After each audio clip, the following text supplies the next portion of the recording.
The elevator stopped at the 16th floor of the swanky hotel, and after a few nervous steps down the hallway, a soon-to-be professional athlete was ready to face perhaps the most unpredictable part of the NBA draft process.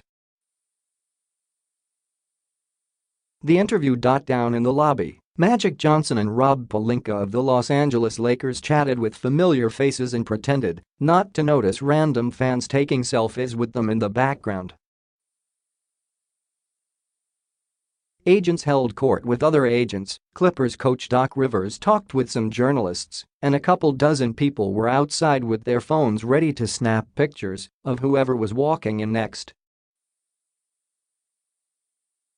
But upstairs, high above the bustle and din of Chicago's Magnificent Mile, the real action was happening. There were probably about 300 interviews conducted over 2 days in the Windy City during the draft combine.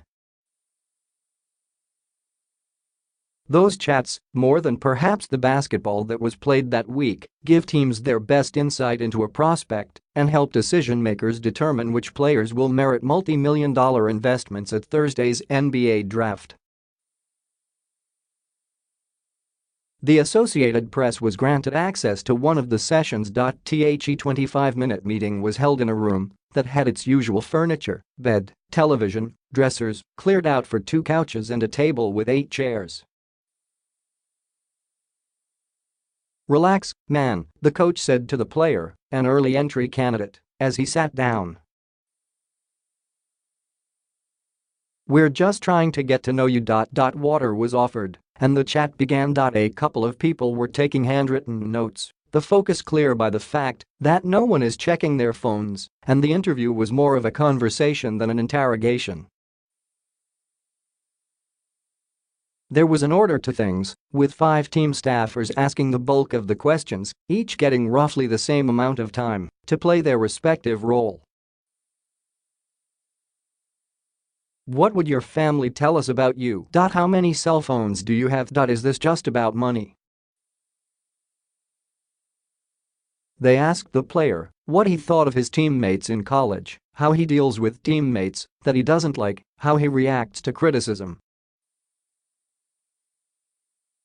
One of the interviewers has turned his chair around, another has his feet up on an unused chair, and there were even a couple moments of laughter.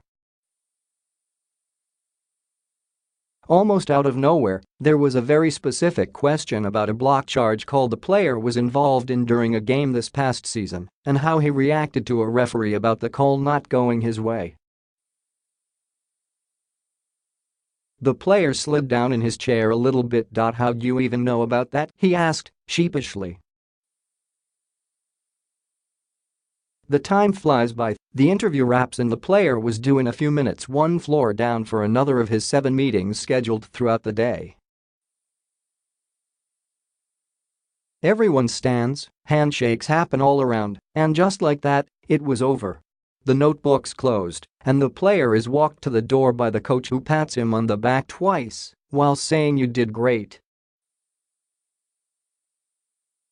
The kid stepped into the hall, the door closed, and that was it. Every team does interviews differently, but for the most part the setup was the same, cleared out hotel room, about 30 minutes per session, somewhere between 5 to 10 people in the room to greet the player. By nightfall and the end of the day's meetings, everyone is exhausted. Michael Porter Jr., the Missouri player who will be a lottery pick, couldn't even remember how many teams he met with on day 1. "It's all on my phone," he said, as he started running down the list. There have been some famous, or infamous, stories of how draft combine interviews have gone in recent years. Many NFL hopefuls have said they've been asked about their sexuality. Jeff Ireland, when he was the general manager of the Miami Dolphins, made headlines in 2010 for asking Des Bryant if his mother was a prostitute. The Minnesota Timberwolves have been asking players for a couple of years if they speed up or slow down at yellow lights. It's a question seeking insight, not into their traffic habits, but their ability to make split-second decisions. The Detroit Pistons brought a virtual reality setup into their interviews this year, much to the delight of players, and something that will likely be copied for years to come given how much of a hit it was. The draft hopefuls were presented with about 12 scenarios when they had the VR headsets on and were told to assess what to do in the various situations.